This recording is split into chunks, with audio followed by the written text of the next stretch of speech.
Wednesday, April 9, 1862. Camp Shiloh, near Pittsburgh Landing, Tennessee. Dear wife, the great fight, the Waterloo of the Western world is over, and I have passed through the great slaughter unarmed. The enemy came with the united powers of rebeldom and attacked. They came on our lines with such a heavy force that we were compelled to give way, but we contested every inch of ground back to the river or within a mile of the river. We there held them at bay until night, when the firing ceased until the morning. They fought like demons and contested every inch of ground. But the deadly aim of our cool and determined boys soon forced them to give way, and by 1 o'clock p.m. on Monday, we had regained the ground we had lost on Sunday. But we did not stop at that. We followed them out about 6 miles, dealing death in their disordered, panic-stricken ranks. Our loss is heavy. In fact, it is heartrending. We had 7 of our company killed, dead on the field, and about 35 wounded. The killed were Charles Hopkins, William Harlan, George Horton, William T. Johnson, Thomas J. Johnson of Arrington Prairie, James C. Lee, and Wallace Proudfit of Hamilton County. Lloyd Maldwin and Maurice Smith are both dangerously wounded. The others that were badly wounded, you're not acquainted with.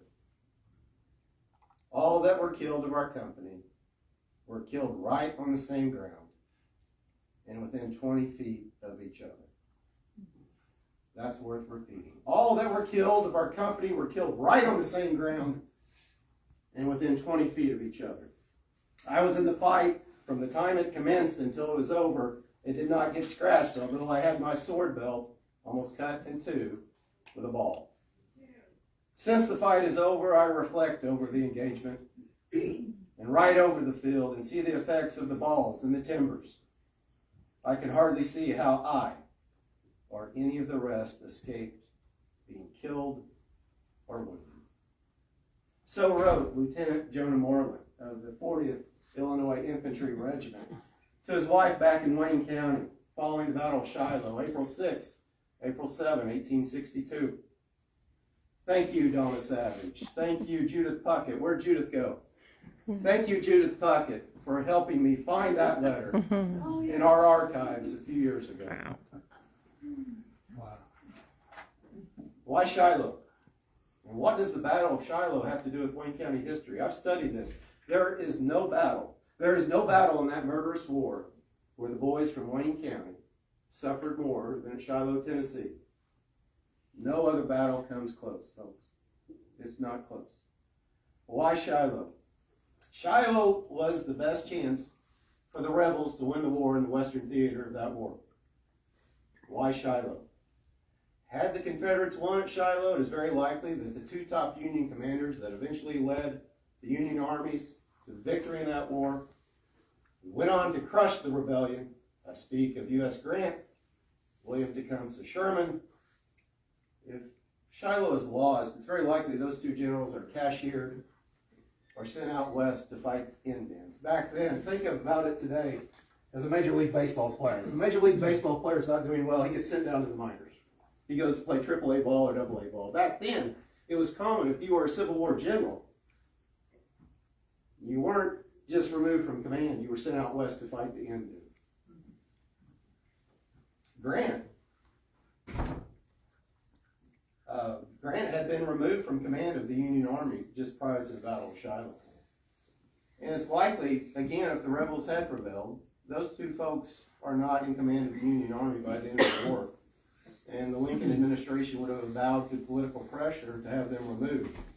Grant had been removed from command of the Yankee Army prior to the Battle of Shiloh, a few weeks prior to the battle, for failing to maintain an open line of communication with his superiors in St. Louis.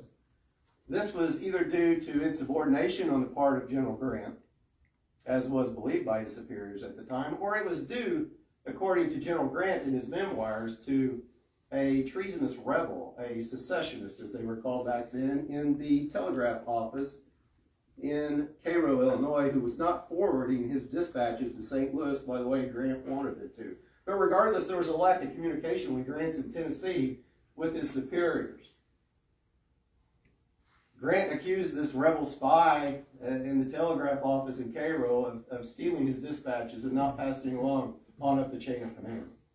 But either way, after the battle, Grant caught so much heat, he was removed from field command of that army. And basically the heat that he caught, which I'll speak of later, is the Yankee Army. Grant in particular was not prepared to be attacked on that Sunday morning back in 1862 in April of that year. Many in the northern media had criticized General Sherman prior to the Battle of Shiloh because Sherman did something that was very unpopular and was not correct in the minds of many people. Early in that war, he told anyone who would listen that more lives would be lost, more money would be spent than most folks in the North realized would take to crush the rebellion. His position was it was going to be a long war and it's going to be a bloody war, and that was not something that the politicians wanted to hear, in particular in the Lincoln administration. That did not sit well. But he was on record as saying that, and the northern media crucified him.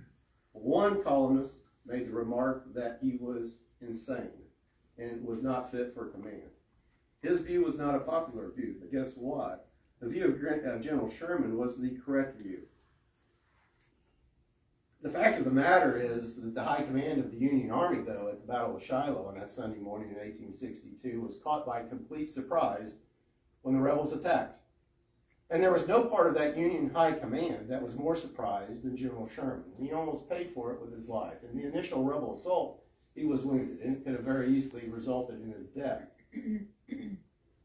But afterwards, Grant had the back of Sherman, Sherman had the back of Grant, and because the rebels were driven from the field, and because the Union Army prevailed, neither general was sent out west to fight Indians.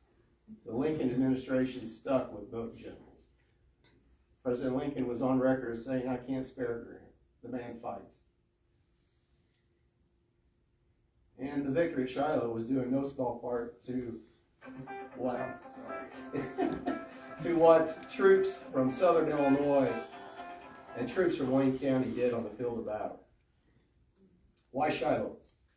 I challenge anyone in this room, I see a number of history buffs out there, I challenge anyone in this room to name any point in the history of Wayne County where the intersection between local history and national history was more consequential than at the Battle of Shiloh. Can you name a historical event that was more critical than when the Wayne County boys were fighting at Shiloh? More critical for the fate of our republic than at the Battle of Shiloh. Aside from the reasons mentioned earlier, consider this. There are two future U.S. presidents on the field of battle at Shiloh, James Garfield and eventually President Grant.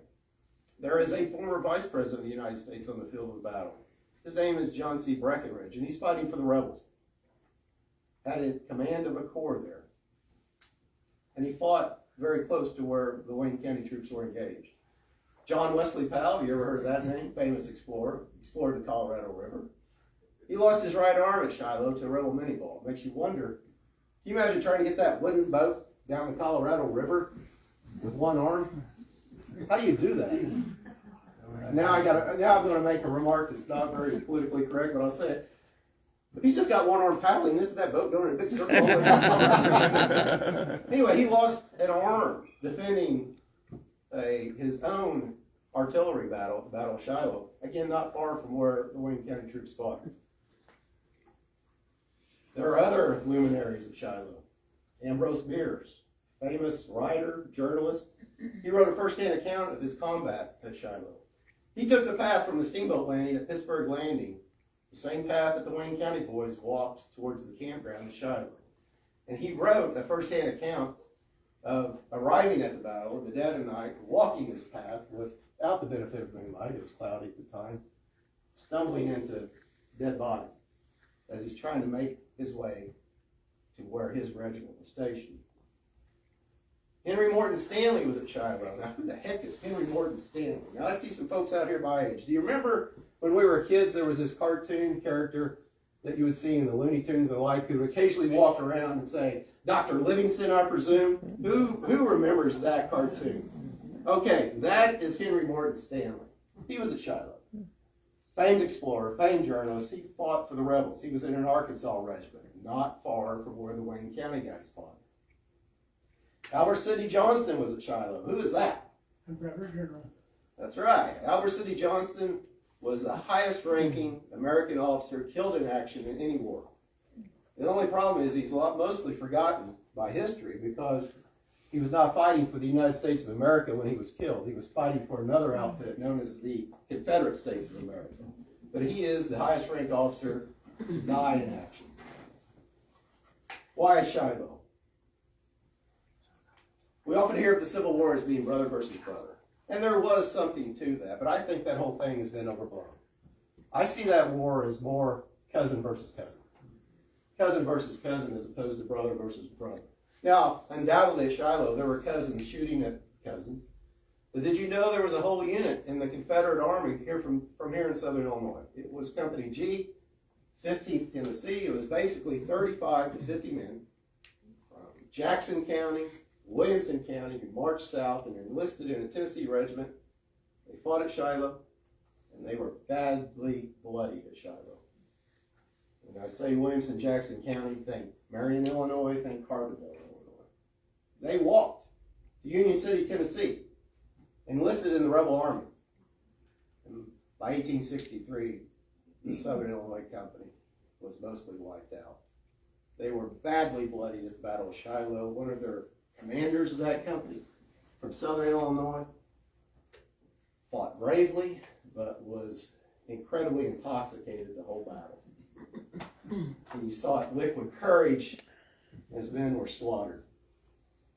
But he was brave, and that's how history remembers him. The thing about Shiloh, what makes it different than a lot of battlefields, even Gettysburg, is 20 to 30 years after the battle, it was common for veterans to go there because it was easily accessible by way of steamboat. And they marked where they fought.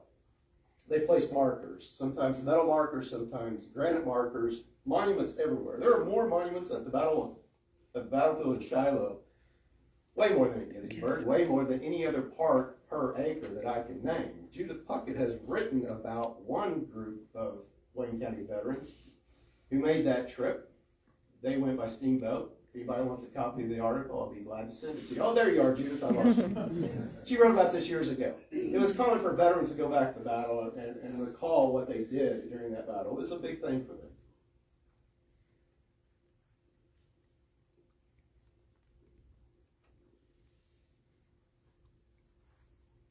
One more, why Shiloh, and then I'll move on. There were 24,000 American casualties at Shiloh. All right, think about the impact 9/11 had on us. Okay, think about that. 24,000 American casualties at Shiloh, a two-day battle. Now, let's put this in context. The numbers are staggering. As novelist Shelby Foote put it, the problem is there were 8 more Shilohs to happen. Shiloh was the first big battle of that war. Forget about Bull Run. I watch documentaries and movies on TV, and they want to talk about Bull Run. Shiloh made Bull Run look like picnic in the park. Each side, the rebel side, the Yankee side, each side suffered more battle losses in that two-day battle at Shiloh than all of America had suffered in 6.5 years of the American Revolution. Put another way, there were more casualties at Shiloh. There were twice as many casualties at Shiloh than almost 7 years of fighting in the American Revolution. Our country had never seen such large-scale armies gathered in one place. Large-scale collection of artillery in one place as there was at Shiloh. Twice as many casualties as the Revolution. And the boys from Wayne County were smack dab in the middle of it. And on that day in April of 1862, they were in a bad way. What of the boys from Wayne County? By and large, they fought 3 different regiments. The first group of men from Wayne County to enlist in that war, they were in the 18th Illinois Regiment. A lot of the Wayne County boys in this regiment were from the Middleton area. There's probably one person in this room who knows where Middleton is. Middleton is in the southwest part of the county. Is that correct, Jude? Yes, yes. Keens is north and east of Middleton. It's forgotten in our day and age. But a lot of the folks in the 18th were from the Middleton area. There was another company in that same regiment, mostly from the Fairfield area. Now this group, this 18th Illinois, they had seen the elephant. They had faced combat before. They were in a very severe battle about 50 days earlier at what was called Fort Donaldson, Tennessee, which you and I were discussing earlier. Their regiment, this 18th, they received their training in the Springfield, Illinois area at the start of the war. They arrived at Shiloh by way of riverboat. This regiment had a reputation for tough fighting, but before that, it had a reputation for lacking discipline and for outright insubordination. Imagine that, Wayne County folks being unruly, not following the rules. I don't even know how that works. And they arrived by way of steamboat. And the boys from Wayne County and the boys from Southern Illinois and the 18th Illinois Regiment didn't cotton to being cooped up on a crowded steamboat on their way to Shiloh. Imagine a bunch of young men from Wayne County on a crowded riverboat. They are away from home for the first time in their lives. Probably many of them have never been outside the Wayne County line. They're armed with muskets. And they're armed with a lot of ammunition. Guess what happens? They start blasting away at every bird that flies near that boat. It kind of reminds me of the first weekend of dove season in my neighborhood. Okay? I'm getting some laughter. Some folks get it. Then the boys in the 18th broke into the whiskey supply on the steamboat. And they became, quote, beastly intoxicated. Regimental discipline broke down on that occasion. Can you imagine that? A bunch of boys from Wayne County with guns, ammo, liquored up. They're lucky to make it. Yeah. Did you ever deal with anybody like that, Jimmy Joe? It got so bad that a general higher up in the chain of command got involved and ordered another regiment in the same brigade, the 8th Illinois, likewise from Illinois, to intervene. The brigade commander, quote, ordered that all the whiskey be thrown overboard, unquote. That brigade commander was a person named Richard Oglesby, who later became governor of the state of Illinois. He was a friend of Lincoln's. In fact, Governor Oglesby was in the room when Lincoln drew his last breath. The body was taken from Ford's Theater across the road to the Peterson home, and Governor Oglesby is there. There's Wayne County's intersection with the Lincoln assassination, if you wish. Despite its lawless reputation, the 18th fought very bravely at Shiloh.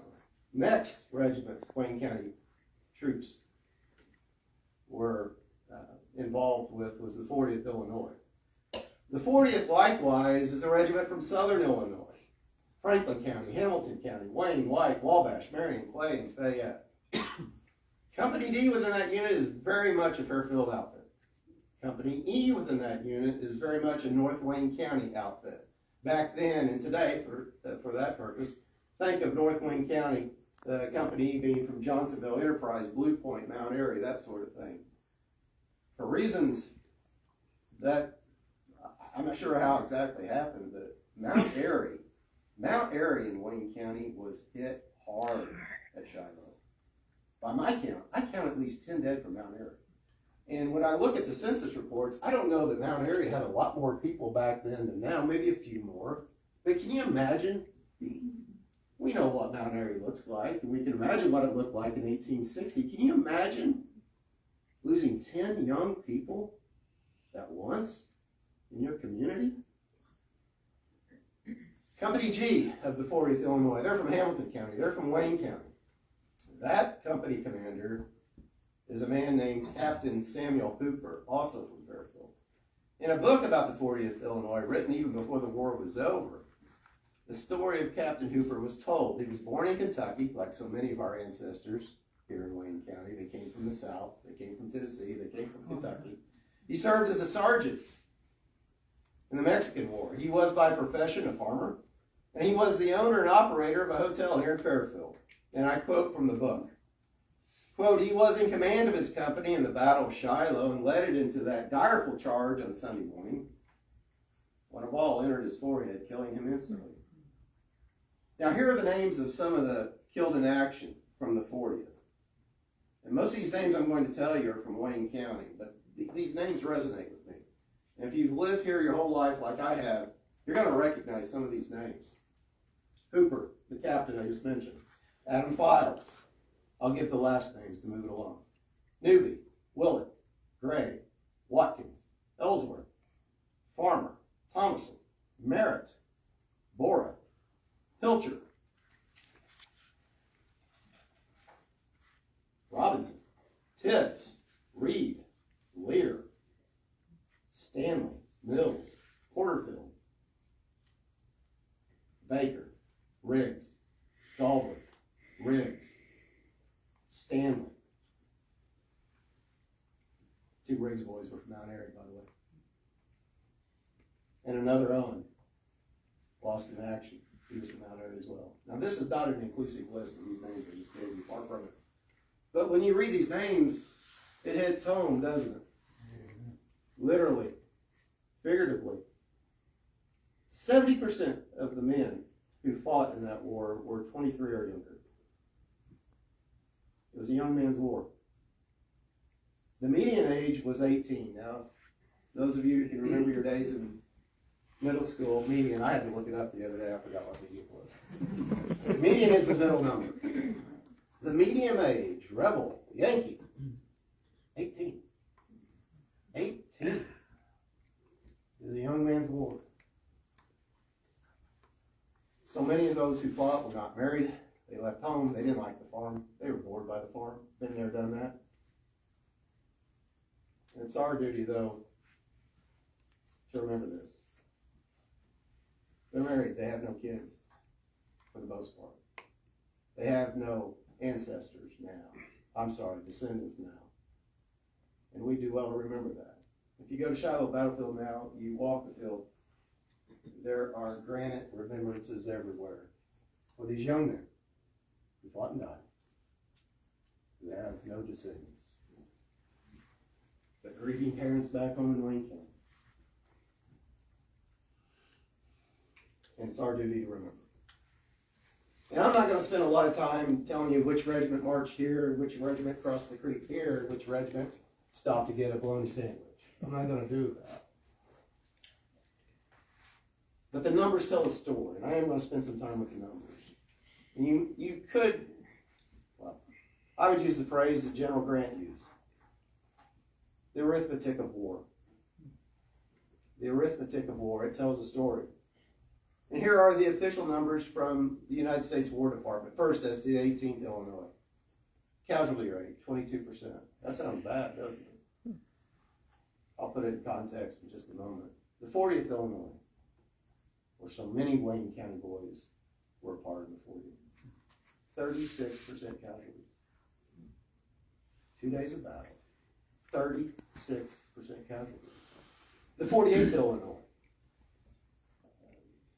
The 48th Illinois mostly had, in one company, a number of men from the Johnsonville area. Some accounts put their casualty rate at about 50%. I suspect it's lower than that. But it's at the very least, it's similar to the 40th Illinois, 36%. Now, for comparison purposes, what does that mean to all of us in this day and age? Here are some numbers. If you were an American soldier who landed on the beach on D-Day, your casualty rate was 6%. 6%. The 40th, again, 36%. However, let's be fair to the folks who fought at Normandy on June 6, 1944. If you were in the first wave of American soldiers on Omaha Beach on that day, your casualty rate was about 40%. What these numbers don't tell you, and what the United States War Department concealed, is the actual dead. Because Shiloh, with a lot of battles, if you're listed as wounded, what happens is you die from your wound a month later, or 2 weeks later, or 3 weeks later, or what have you, because infection sets in. Gangrene sets in.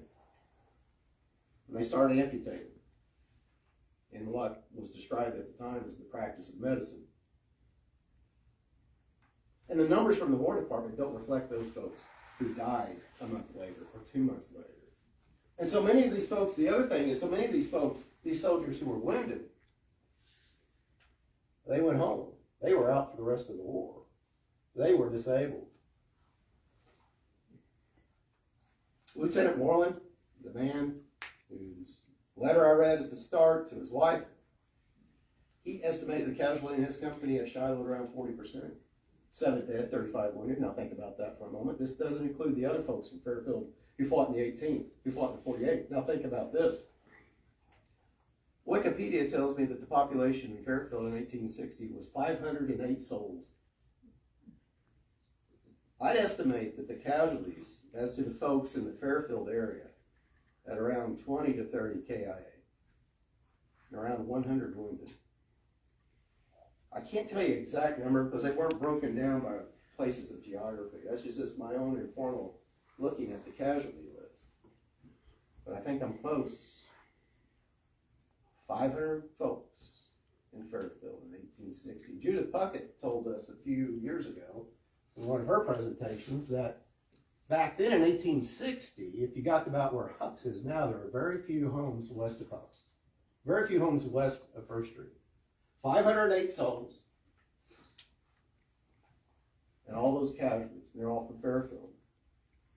We don't know exactly. How many of the wounded came back to Fairfield? I do not know. How long did it take for our community to recover? Did it ever? Our best and brightest, forever young, forever gone. And what did the boys from Wayne County do at Shiloh? They fought, and they bled, and they died. But what they accomplished is this. They bought General Grant time to establish a defensive perimeter back closer towards the Tennessee River, where there had been a supply depot of the entire Yankee Army near Pittsburgh Landing, mentioned by Lieutenant Moreland in his letter.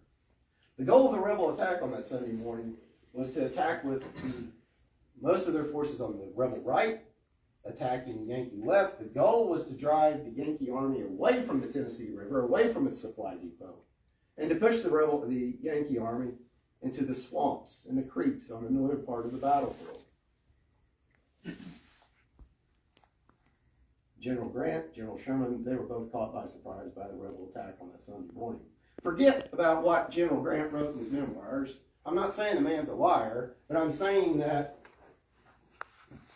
when his memoirs were written after he was a two-term president of the United States, that he was looking to protect his legacy. I'm suggesting that sometimes presidents of the United States who write their memoirs are interested in protecting their legacy. General Grant was no different. He was caught by surprise. But the Yankee field commanders and units like the units from Wayne County, they could hear the rebels coming. Grant was some 12 to 15 miles away when the rebel cannon launched their first assault. Boom, boom, boom, boom, boom, boom. A 6-gun battery shoots not far from Shiloh Church. Grant is eating breakfast at the Cherry Mansion in Savannah, Tennessee, downstream on the Tennessee River, some 12 to 15 miles away, when he heard those guns. He immediately had an aide go down to the river, tell the pilot of the steamboat that had been assigned to General Grant, fire up the boilers, we're going to the battle. Grant had to know he had big problems when he heard that mass of rebel artillery let loose a little after daybreak on April 6, 1862.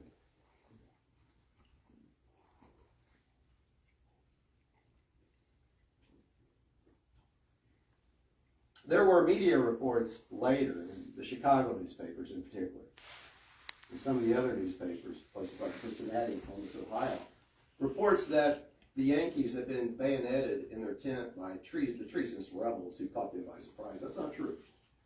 The boys on the ground, the soldiers on the ground heard the rebels coming, and their unit commanders were ready. And the unit commanders of the Wayne County troops were no different than the other Union commanders on the ground. These commanders, they heard the rebel musketry, they heard the rebel artillery. They tell an aide, sound the long roll. Do you know what the long roll is? That's a kid on a drum beating the roll saying, boys, it's time to get in line. Assemble. We're going into action. So the boys from Wayne County grabbed their muskets and they get in line. Now, hopefully, on their way to the line, their canteen is full. Because in that war, as many of you know, you loaded your gun by tearing off a paper cartridge full of gunpowder and dumping it into your barrel and then ramming it home and shooting. The problem with that is if you do that repeatedly, that gunpowder in your mouth makes you very dry. So hopefully the boys from Wayne County had their canteens full. The troops of the 18th, the 40th, and 48th assembled, and they're marching to the front. And they did as they were trained, and as their unit commanders were trained.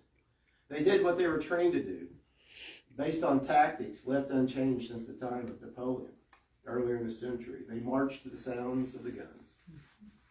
They marched with some 20 to 30 rounds of ammunition in their cartridge cases. And for the Wayne County boys, this meant fighting and bleeding and dying at a place not far from Shiloh Meeting House, near the intersection of two dirt roads that came to be known as the Crossroads. And there was no place on the face of the earth that was more hellish than that backwoods country crossroads by mid-morning April 6, 1862. And the best and the brightest from Wayne County in southern Illinois, they were there. And history is being made. 3 color bearers of the 18th Illinois died in rapid succession while hoisting their nation's banner. Likewise, the command structure of the 18th, the first regiment I mentioned, the command structure of the 18th was absolutely wrecked by the rebel assault. By early afternoon, the 18th was on its 4th regimental commander. The first 2 died. They were taken from the field. The first 2 were wounded, and they were taken from the field. The third died. None of them were from Fairfield. But can you imagine that? Somebody you trained with, the command structure, controlling command of the regiment, it's gone. And you're 18. You got a bayonet, you got a musket, and hopefully your canteen's full, and hopefully your cartridge box doesn't go empty.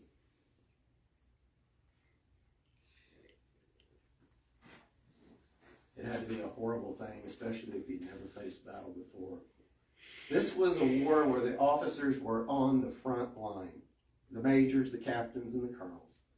And officers were targeted by enemy sharpshooters. And the command and control of the unit could be absolutely devastated by one man with a rifle. As for the 40th Illinois, again, part of the troops from Wayne County, General Sherman in his official after-action report commended the 40th for, quote, holding its ground under a heavy fire, although its cartridge boxes were empty. You stand your ground, and you fix bayonets, and General Sherman doesn't care if you've got bullets in your cartridge case or not. Another quote from Sherman in the after-action report. He singled out the 40th. He singled out the 40th of all the regiments. Sherman had almost 9,000 men under his command that Sunday morning at Shiloh. He singled out the 40th. He said, quote, when I appealed to the regiment to stand fast, although out of cartridges, I did so because to retire a regiment for any cause has a bad effect on others. Boy, that's a fun-loving guy, huh? The folks in Georgia figured out how fun-loving he was a couple of years later, didn't they, on the march to the sea. Sherman was wounded twice. I mentioned one of the wounds earlier. He had 3 horses shot out from beneath him. He was a general. And obviously, he's at or near the front line. For him to single out the 40th speaks well of that regiment and the boys from Wayne County. And I dare say it also explains why that regiment suffered 36% casualties. The point here is that the troops from Wayne County did well at a critical stage in our nation's history. They fought a delaying action that slowed the rebel assault, allowed General Grant to set up a fortified position back closer to the landing, Pittsburgh Landing, in the rear that protected the Union supply depot. That position bristled with Yankee cannon. In some places it was placed hub to hub. The left flank of that position was anchored by the Tennessee River. Nearby, 2 Yankee gunboats throwing shells weighing either 32 pounds or 64 pounds into the extreme right flank of the Confederate Army, protecting the left flank of the Union Army. And this position that I just described came to be known in legend, in Civil War legend, as Grant's last line. All 3 regiments, with boys from Wayne County, fought a rear guard action, and before sundown, all 3 of those regiments were behind or in the breastworks of Grant's last line. The rebels made a half-hearted attempt to break this line on the Yankee left, the rebel right around sundown, and they were slaughtered. And they really never got ahead of steam on that assault. Now back to the letter from Lieutenant Moreland, which I love. He speaks of the rebels he encountered at Shiloh, men who a year earlier had been fellow citizens, Americans who are now shooting at one another. Boy, we think we have political dissension today. At least the young people do not want to grab muskets and head south and fight one another. It's nothing compared to what these young men went through. We think we've got it bad. We don't have it bad. We live in a great country. Lieutenant Moreland speaks of the rebels in his letter. But I don't hear the hate. I don't hear the hate. I'm going to read you a long passage. Bear with me. What do you folks hear? Quote, "The number of their wounded that they hauled off can't be come at, but it is immense. We had all their dead as well as our own to bury. Our men were burying the dead all day yesterday and today. I went yesterday myself and superintended the burying of the rebel dead. I had a grave dug wide enough to bury them all by the side of each. I placed them in the grave and spread blankets over them and filled the grave up with earth.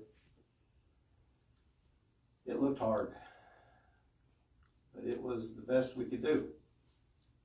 I saw yesterday 240 rebels all buried in one pit. They were all buried separately from our men and put in large pits, from 50 to 250 in a pit.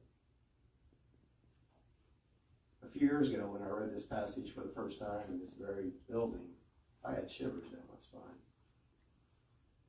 Why? Lieutenant Moreland is speaking beyond the grave to us some 160 years later. This is one of the, it's a very rare account. It's a very rare account of a description of how they buried the rebels at Shiloh. And to this day, this is a very contentious issue between the National Park Service there and the locals who are pro-Southern. Unreconstructed Southerners, if you will. The whole battlefield, 20,000 acres, I think it is, or something like that. The whole battlefield is considered by the National Park Service as a cemetery. Originally, the battlefield jurisdiction was under the War Department. It went to the Interior Department in the 30s, and now it's under the National Park Service. And the military park in the 1880s and the 1890s has marked a lot of the rebel burial pits at Shiloh. But those unreconstructed Southerners I mentioned earlier, many of whom had ancestors in that war, are very resentful of how the War Department handled it in 1866. A lot of the Yankee dead was taken back to a national cemetery near the river. The rebels were left in these pits that Lieutenant Moreland is describing. I've walked this ground several times. I think I know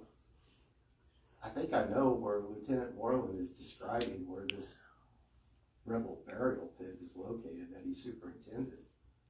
And I don't think it's marked by the National Park Service. Now think about that if you are a Southerner. You're very much, say what you wish about Southerners, because we're one of them. Our folks came from Kentucky and Tennessee and the like. We have more in common with the Southern culture here in Southern Illinois than New York City or Chicago, thank God. But if you are an unreconstructed Southerner and you have a sense of history and you want to honor your dead, especially shortly after the war, a description such as this had to be very difficult for your average person down south, the widow, the orphan. Lieutenant Moreland says it was the best we could do. I take him at his word.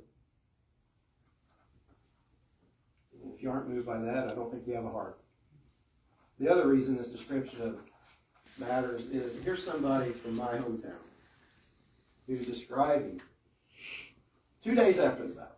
very close in time to the battle. 2 days after battle, what so many people today are trying to figure out. Where are our ancestors treated with respect? Where are our ancestors buried? And it is haunting if you have ever walked this place around sundown. Now, at this time, by way of a disclaimer, I am obligated to tell the Assembly that regulations from the National Park Service mandate that all visitors must leave the battlefield by sundown. At sundown, you got to get out. The great thing about Shiloh, it's 4 hours there. I can drive to Shiloh. I cannot drive to Normandy. Okay, I cannot drive to Normandy. I'd love to, but I can't. Now back to the letter. The letter to his wife back home. As Lieutenant Moreland is writing this letter, Wayne County never looked better. It never seemed so far, far away. Quote, "The sights that I've seen in the last 4 days are perfectly heartrending. They are sights that I never want to witness again. As I am in the service, I expect to do my duty as I ever have done as an American soldier. But I hope and pray to God. That it may never be my lot again to be a participant in a bloody engagement like the one I have just gone through with. I must close. I have not had a letter from you since I left Paducah. I never wanted to see you and the children in my life as I do now. I see no chance for me to get to come and see you, or for you to come and see me soon. But as soon as it is possible, I intend to come. Right soon. Yours as ever, very truly, Lieutenant J. Moreland." Now let's fast forward about 25 years. It's 1887 and we're back in Wayne County. Wayne County Press, December 1887. Captain Jonah Moreland died at his home in Fairfield Thursday, November 24th, 1887, aged 60 years, 5 months, and 8 days. The deceased was born in Columbiana County, Ohio, May 16th, 1827. His death was probably hastened by nervous prostration brought on by overwork in the settlement of affairs in connection with a railroad contract in Iowa, from which place he had just returned. Oh, come on, Wayne County Press. Come on, Wayne County Press, you're better than that. Are you kidding me? Lieutenant Moreland died of nervous prostration because of a railroad contract. This was a guy who watched 42 of his comrades felled by rebel bullets, all within a 20-foot span of one another on some godforsaken chunk of clay in Tennessee. Then he is given the job to oversee the burial of hundreds of rebels in a hastily dug pit on the same battlefield. I'm not buying it. This man died 1,000 deaths at Shiloh, Tennessee. And if you've gone through that, you don't give a rip about a railroad contract the rest of your life. You're just happy to be where you are. But I'll go back to the obituary now because I like how it reads, and I think it's great too. Quote, "His death came very suddenly and unexpectedly. Mr. Moreland entered the Civil War in 1861 as second lieutenant of Company G Regiment and took a prominent part in many hard-fought battles. He was promoted to the captaincy of the company, in which capacity he served to the close of the war. He was a member of the Fairfield Post, Grand Army of the Republic, and his funeral services were conducted by that lodge. His funeral sermon was preached by Elder Rhodes of Albion, Illinois, in the Christian church of which he was a member. He leaves a devoted wife, 2 daughters, 2 sons, to mourn his departure. The bereaved ones have the support and sympathy of the entire community. Godspeed, Captain Moreland. And Godspeed to all the boys from Wayne County who paid with their lives at Shiloh, Tennessee. Thank you, ladies and gentlemen. You have been an outstanding audience this evening.